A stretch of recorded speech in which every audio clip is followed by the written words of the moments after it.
Hello, everybody. Welcome to a new episode of your Frederichcast. My name's Gary, and here I am once again.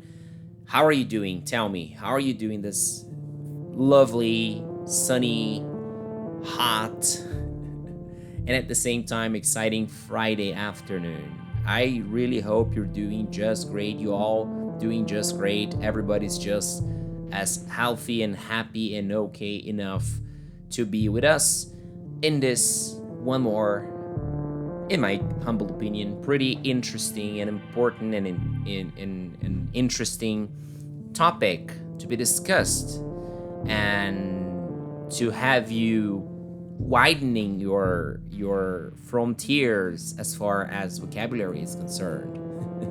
Of course, this is the most important thing, and the most important thing that is the one I'm about to mention right now is having you in contact with its spontaneous conversation in English. So yeah, without further ado, today we're going to talk about the space, more specifically about the moon. Have you ever come to think and understand that the moon is, or may be, or maybe already is, or maybe, of course, in the future, the stage to international conflicts, worldwide conflicts between the big nations, the great nations? Yeah, I never thought about it until pretty recently when I heard some people talking about it, some people who know about this subject very well, about geopolitics and astronomy and space race, the so-called space race.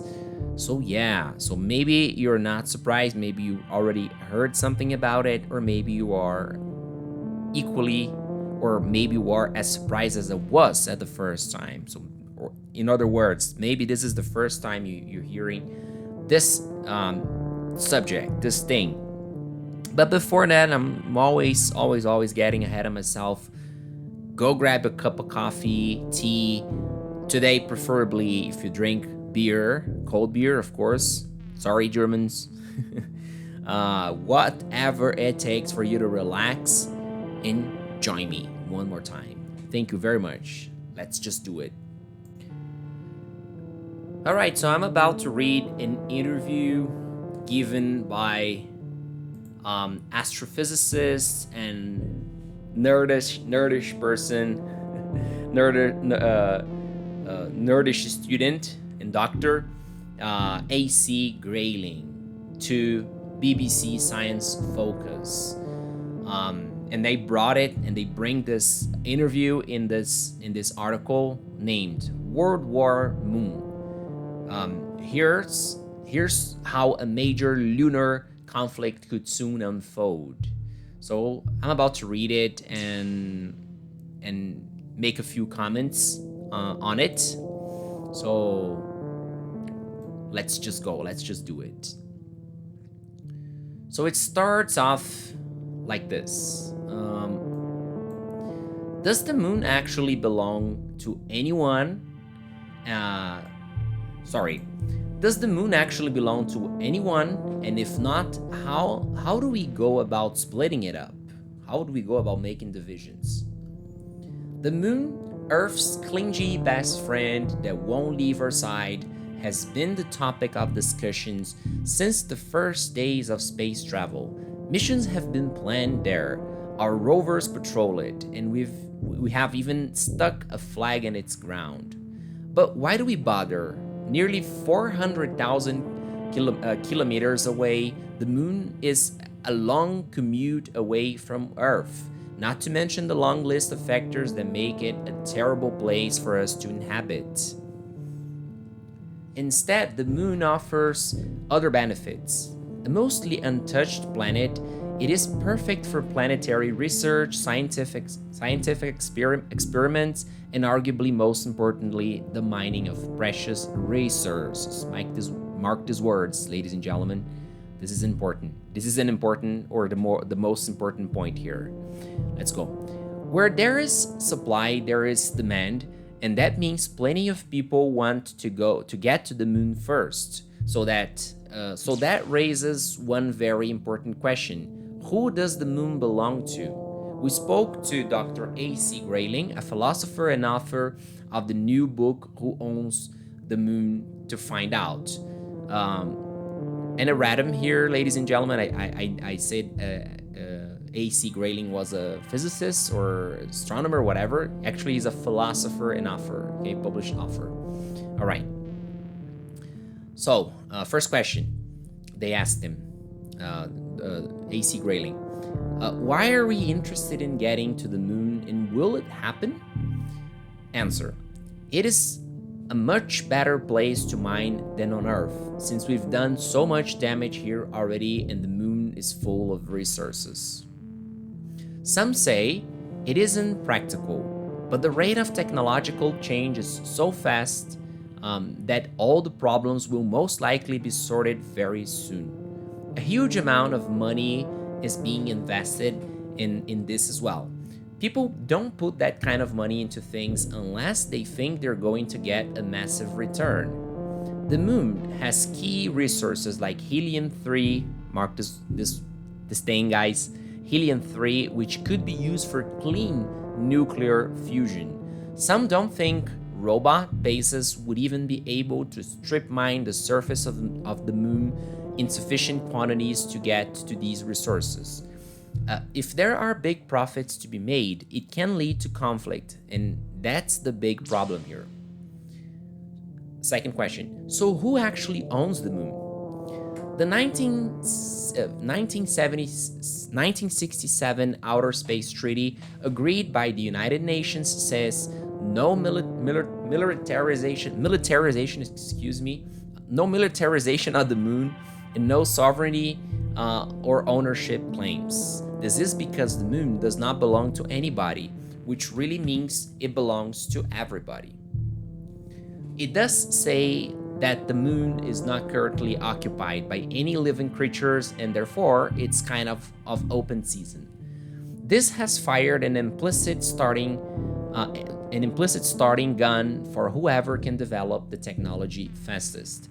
The UN tried to firm things up a bit in 1979, but there's no binding treaty that regulates or controls what would happen if guidance was broken, and there are no space courts to uphold anything.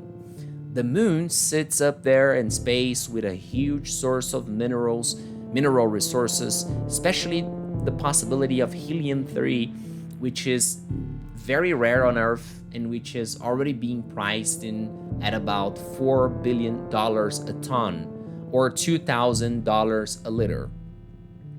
This means there is a risk of conflict which wouldn't be restricted to space. It seems to me that if we pass the current issues of climate changes and the wars we are fighting on Earth, the next big problem would be wars fought in space.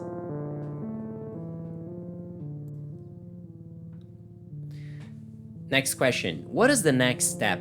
Will legislation be tightened? They should tighten it, but it is hard because there are multiple agencies for space. There is China and Russia with plans to push an orbital space station around the moon.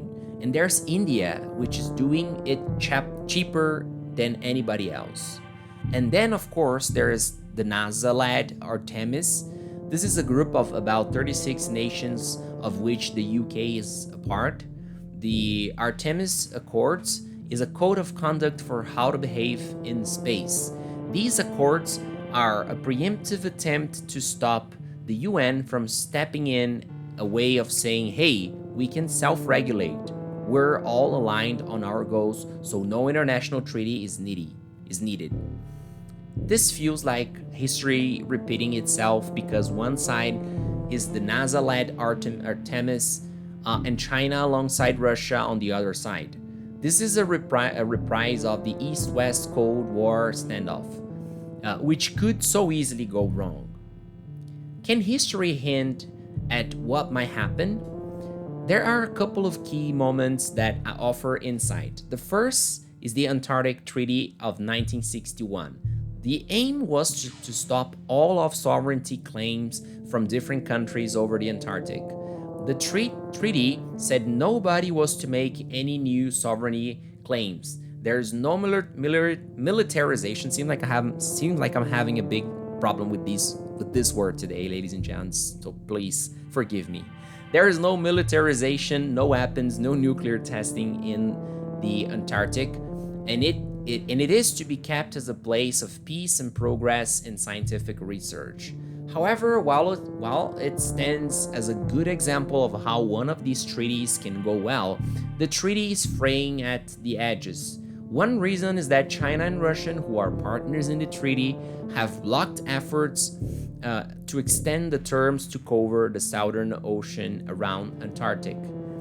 So some areas are being very seriously overfished, but the treaty only applies, or since the treaty only applies to the continent.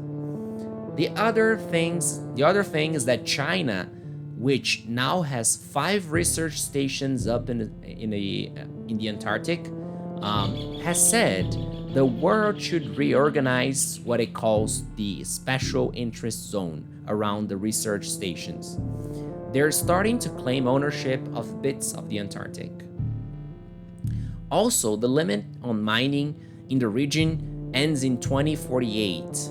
When that ends, countries are going to want sudden sovereignty in that area. That is something you can apply to the moon. If you establish a base, even a robot-controlled one, you wouldn't want anybody else anywhere nearby because they might interfere and damage it. So there will be a demand for exclusion zones, and that is the first step to ownership. Also, the United Nations has been trying since the 1950s to get a convention on the law of the sea. This would be to stop and regulate the mining of the deep seabed where there are very valuable mineral resources. Given that the open oceans belong to everybody, it is the same as the moon. If nations have managed to get a law over the moon or an international treaty about space, the precedent would be that any profits accruing from that activity would be shared around the Earth, which with countries that don't have a space agency. And that is something that certain private business and countries won't want, of course. That is another alarm bell because it would be incredibly hard for the UN to get any kind of international agreement about how space works, especially in a way that makes the moon a shared property. Next question. Is there any argument for leaving the moon alone? Not really. The moon is pretty big and bare with no life on it, so the environmental concern is lower than on Earth. In fact, it is probably better to do it there than here. It's true, there's already quite a lot of litter on the moon. Litter is like trash, right? Garbage. Crashed lunar modules and bits of stray equipment. Some people are horrified by all of this, but the moon is a huge and completely derelict, meaning it is abandoned, okay? This rubbish makes up the tiniest percentage of the surface. Next question. What is the next step after the moon? The idea of a lunar orbital station combined with the fact that water on the moon can be converted into rocket fuel by separating hydrogen and oxygen makes the moon the first step in the exploration of Mars. If you look at the history of colonization on Earth, ultimately colonies want to assert their independence. That means we've got a kind of H.G. Wells War of the Worlds situation brewing up in several countries. When Mars and the moon colonies become independent of Earth, just like individual countries. If what happens out in space is not based on the kinds of principles that we would ideally like to see operating on Earth, like human rights, justice, social inclusion, then the future will be bright. But if instead it is all corporations and a profit-forward mentality, then the future of humanity in space will look rather different from what our aspirations look like on Earth. All right, if you're interested in reading this article yourself, just Google, quote unquote, World War Moon. Here's how a major lunar conflict could soon unfold. It's on BBC, okay? Sciencefocus.com. Yeah, you can just directly, if you want to go straight to the website, it's sciencefocus.com. Okay, I'm not gonna leave any links because I don't know how it works. In this episode is in multiple platforms, so I'm not gonna say any instructions here, but just Google it and knock yourself out, as they say. But I'm gonna try to summarize here in a non-expert person's understanding. That is me, this non-expert. Actually, who the hell would be expert in space colonization today? but for sure, there are people who know much more than the average people, and myself included, right? In the average people, of course. So yeah, basically, he brought up in the article the whole situation with Antarctica, right? Today it doesn't belong to anyone, but as we read in the interview, as he brings up in the interview, China is kind of getting closer, fishing, actually overfishing in areas close to Antarctica, since the treaty that exists since 1961, if I'm not mistaken here, doesn't say anything about the ocean. Just parenthesis, we can have an idea of how innocent people were back in the days, right? Like, how do you make a treaty about a continent and you forgot the ocean, you know? I mean, geopolitics were an issue. I mean, it should, because guys had recently left a global war, right? A world war. But anyways, close parenthesis here. Let's move on. So yeah, so China's kind of getting close, and of course Russia won't want to lose it, to miss the opportunity, because we're talking about, if not the largest, one of the largest pieces of land on Earth. Okay, it's gigantic. It's kind of useless for inhabiting, for living. But what about 100 years from now? 1,000 years from now? And make no mistake, when we're talking about the big nations, USA, China, Russia, maybe India is already in that mindset. They think about the future of their nation. They don't just think of today, okay? They don't just go like, hey, the president or prime minister or people in charge there, the leaders, don't go like, I'm not thinking of the future. On the contrary, they think a lot about the future. They think of the future 100 years from now, 1,000 years from now, you know? So who knows what Antarctica is going to be like 1,000 years from now, right? Maybe all that ice, big maybe, guys, no expert, no scientist here talking, okay? But what if, maybe 100 years, 1,000 years is a big what if. But when, okay, not an if, and a when, all that ice gets melted for geological reasons, of course, and we have, instead of a wide continent, we will have a green continent again. So the owner of that thing, which probably won't be only one nation, of course, there's no way that can happen, right? At least not the way things are going today. Maybe if they drastically change in the future, I don't know. But based on today's knowledge, I can assert that that couldn't happen, okay? But it will eventually belong to a couple of nations, probably the big ones, okay? So the very same thing, the very same scenario could be, with some exceptions here and there, of course, with some extractions here and there, of course, but that could be transferred to the moon, okay? Well, first time we talk about the moon, we think about a desert, a desertic, I don't even know if that's a word, but a desert, big desert, land, basically, with no life, no minerals, no riches, no resources. And that's not exactly true, okay?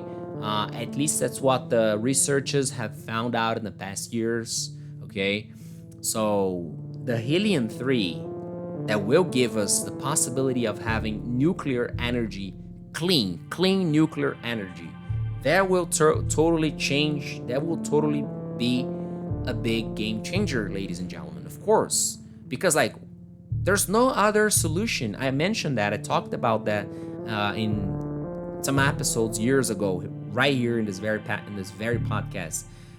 Probably, I say probably to be kind of a politician here,